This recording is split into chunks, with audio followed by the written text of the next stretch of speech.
From the unexpected deaths of legendary comedian Robin Williams and Black Panther star Chadwick Boseman, to the still mysterious demise of Brittany Murphy, these are the most infamous deaths in recent Hollywood history.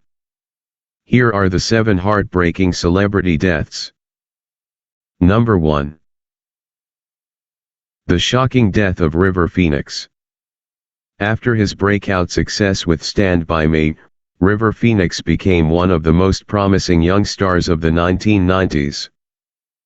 But the pressures of stardom took their toll, and River Phoenix turned to drugs to cope, drugs that would ultimately cause this recent celebrity's death on October 31, 1993. What truly makes Phoenix's death so tragic is that while friends knew he had been abusing drugs, it had actually seemed as if he was turning a new leaf in the months before. River Phoenix had established a reputation as an attendee of drug-fueled parties, not uncommon for Hollywood stars, admittedly, but many people saw River's drug use as an escape or form of self-medicating. One result of his success at such a young age was that his family was financially dependent on him. On top of that, Phoenix likely had residual trauma from his family's involvement with the incestuous, pedophilic cult, the Children of God. Phoenix didn't speak of the cult often, but on one of the rare occasions where he did, he said they were disgusting and ruining people's lives. While filming Dark Blood in Utah and New Mexico, Phoenix maintained sobriety for 2 months. Unfortunately, upon returning to Los Angeles in late October, he immediately went on a binge with his friend and the Red Hot Chili Peppers guitarist, John Frusciante. This culminated in a trip to the notoriously seedy nightclub, the Viper Room, on Halloween night. Accompanied by his siblings Joaquin and Rain, as well as his girlfriend, Samantha Matthias, no one noticed anything amiss with River except Matthias. "I knew something was wrong that night, something I didn't understand," she said. "I didn't see anyone doing drugs, but he was high in a way that made me feel uncomfortable." Phoenix told her that he had been asked to play music at the club, which was owned by Johnny Depp at the time, but the night ended early, with Phoenix being thrown out by a bouncer. After this, River Phoenix began convulsing and collapsed to the ground. His siblings rushed to his side, and Joaquin cried out, "He's having seizures. Get over here please, please, cause he's dying, please." It was too late, though. River flatlined before help arrived, officially pronounced dead at 1:51 a.m. of overdosing on cocaine and heroin. An autopsy also revealed traces of Valium, marijuana, and ephedrine in his system. Throughout his short life, River Phoenix had also been a prominent animal rights activist.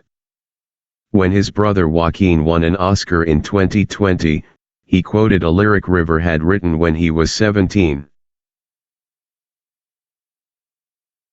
Number 2. The sudden death of Brittany Murphy.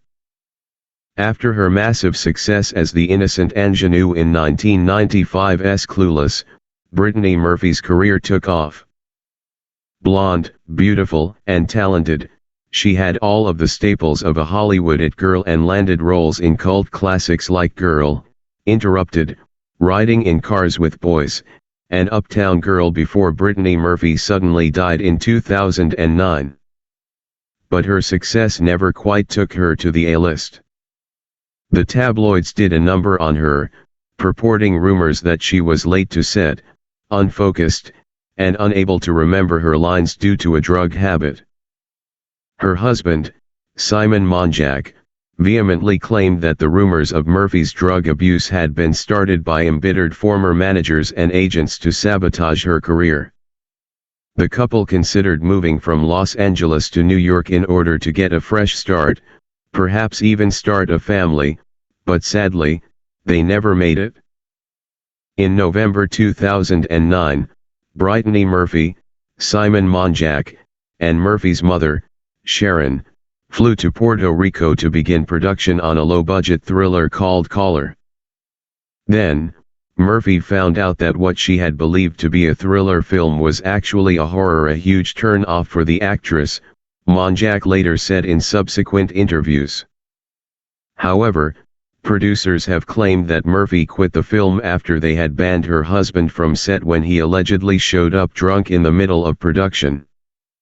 In either case, Murphy was no longer attached to the film, though the family stayed in Puerto Rico. But on their flight back home, Sharon Murphy and Simon Monjack fell ill with Staphylococcus aureus, the bacteria responsible for staph infections.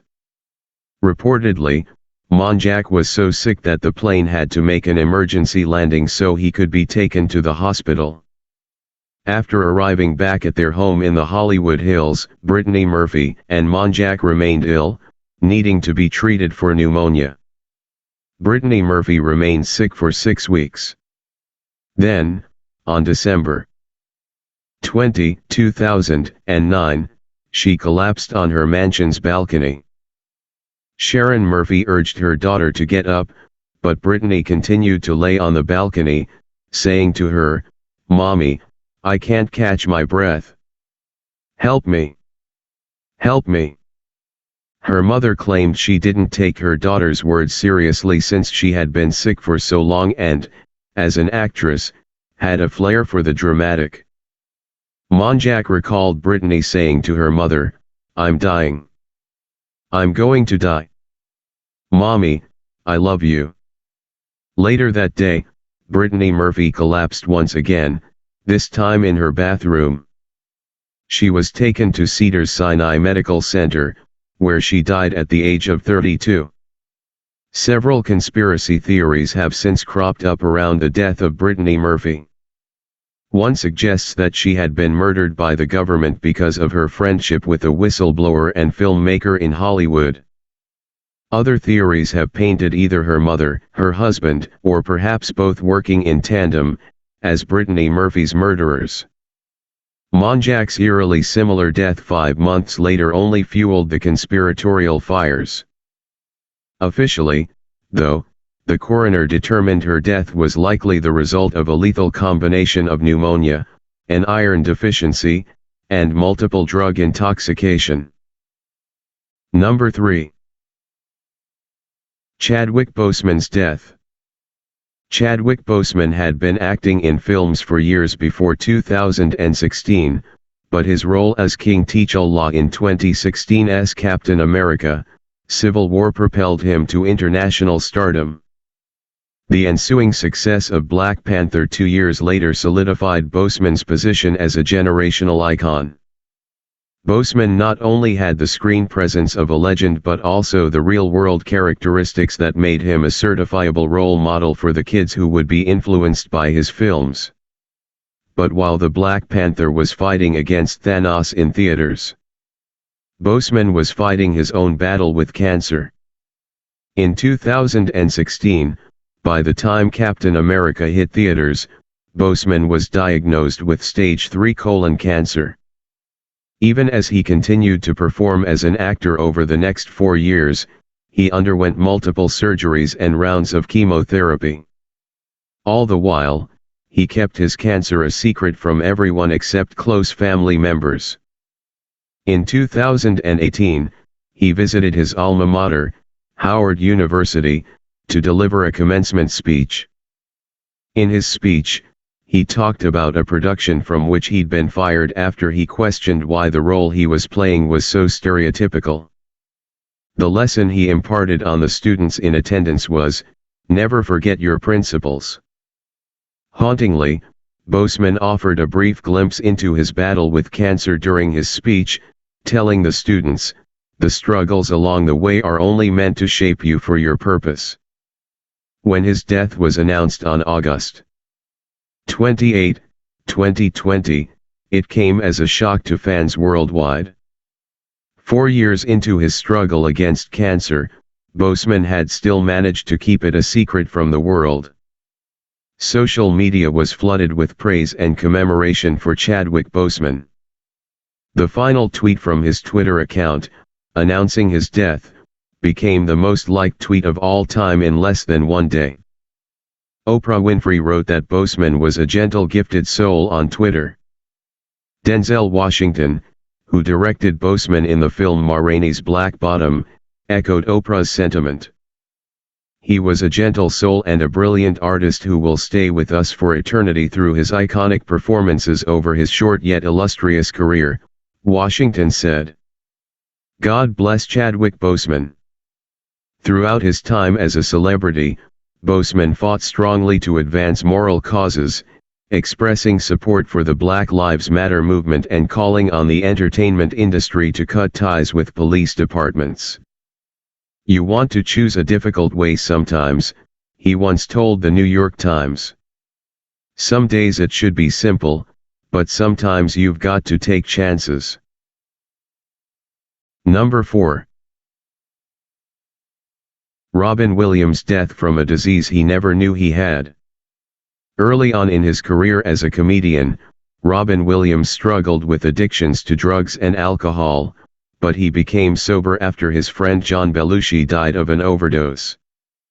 And though he continued to encounter issues with his drinking in the early 2000s, Williams was known mostly for his happy-go-lucky persona. Robin Williams made a career out of making people laugh, but his talent extended into dramatic roles as well and solidified him as an Academy Award-winning actor. But underneath his happy facade, Robin Williams struggled with his mental health, especially later in life. This, compounded with physical ailments, led the beloved actor to complete suicide on August 11, 2014, in his home in Paradise Cay, California. Williams had a history of depression, but given the trajectory of his life, seemed like he was always able to bounce back. No one close to him expected he would take his own life. 3 months before that fateful day, Robin Williams was diagnosed with Parkinson's disease but kept the diagnosis private, only telling his wife, Susan Schneider Williams, and their 3 children.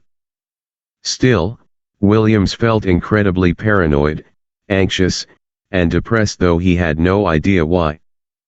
His wife even suggested to him that they go to a neurocognitive testing facility to identify the root of his issues. The couple had plans to go to a facility, and his wife said that she felt like he had been getting better the night before he died. That night, she went to bed around 10:30 p.m. The last words her husband ever said to her were, "Good night, my love, good night, good night." The next morning, Williams' personal assistant picked the lock on a door leading to the house's second bedroom after receiving no response from Williams that morning. Inside the room, the assistant found Williams in a seated position on the floor, one end of a belt tied around his neck and the other secured between a door and the door frame. It was later discovered that Williams' Parkinson's diagnosis was wrong. He had in fact been suffering from Lewy body dementia, a debilitating brain disease that shares characteristics with Parkinson's and Alzheimer's. Lewy body dementia heavily affects sleep, behavior, movement, cognition, and control of one's body. Williams had progressed so rapidly and severely, doctors were surprised he could walk or move at all. It was not depression that killed Robin, his wife said. Depression was one of, let's call it, 50 symptoms, and it was a small one. Number 5. Anthony Bourdain's fatal struggle with depression. Anthony Bourdain was the original rock star of the culinary world. He made a name for himself by exposing the seedy underbelly of the restaurant industry, and proceeded to differentiate himself from other celebrity chefs by expanding his horizons beyond just making tasty food. His show Parts Unknown proved to be a huge success, but he was still haunted by experiences from early in his career. When he first entered the restaurant industry, Bourdain developed a heroin addiction. Even once he got clean, he struggled with his mental health. He often talked about death and wondered out loud how he would die. He shared thoughts about how he would kill himself if he ever decided to do so. In one of his last interviews, he said he was going to die in the saddle. This statement ended up being true, as on June 8, 2018, while filming an episode of Parts Unknown, Bourdain was found dead in his room at Le Chambard Hotel in Kaysersberg-Vignoble, France. He was 61 years old, and he had hung himself with the belt from his hotel bathrobe. His friend, Eric Reipert, found his body after growing concerned when Bourdain failed to show up at dinner the night before and then breakfast the morning of. Later, he said, "Anthony was a dear friend. He was an exceptional human being, so inspiring and generous. One of the great storytellers of our time who connected with so many. I wish him peace. My love and prayers are with his family, friends, and loved ones." Experts stated that they believed Anthony Bourdain's suicide was an impulsive act, but on an earlier episode of his show, Bourdain had spoken to a psychotherapist and opened up about his depression. He said he wanted to be happier. Number 6. Whitney Houston's untimely end on the eve of her comeback. To be nicknamed The Voice, you'd have to have massive vocal chops. And if the song I Will Always Love You is anything to go by, Whitney Houston more than earned that title. But massive talent comes with a price. When Houston signed her first record deal at only 21 years old, she entered into a music industry that was dominated by rampant cocaine use. Her marriage to singer Bobby Brown in 1992 only contributed to her use of the drug. In the end, Whitney Houston died after being unable to break her cocaine addiction on February 11, 2012. It was the night before the 54th Grammy Awards where Houston was to perform. That night, her producer Clive Davis hosted a party at the Beverly Hilton, as was his personal tradition. Houston checked into the Beverly Hilton that day, but unfortunately, she never checked out. Houston's longtime assistant, Mary Jones, found the 48-year-old singer face down and unresponsive in roughly a foot of water in the hotel room's bathtub and called 911. After 20 minutes of CPR, the Beverly Hills Fire Department pronounced Whitney Houston dead at 4 p.m. They found drug paraphernalia littered across the hotel room, and the coroner ultimately concluded that she had been acutely intoxicated from cocaine, which contributed to her death.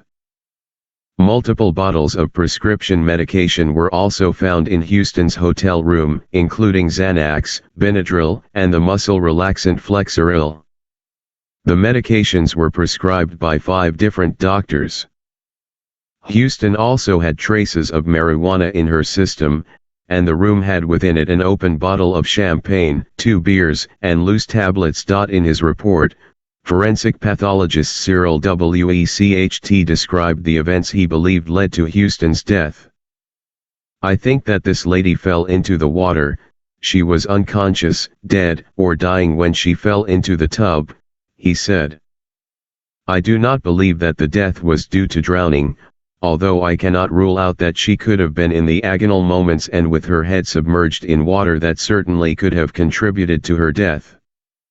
Eerily, the day before her own death, Houston found her 18-year-old daughter, Bobby Christina Brown, asleep in the bathtub and saved her from drowning. But only 3 years later, in 2015, Bobby was once again found unconscious in her bathtub.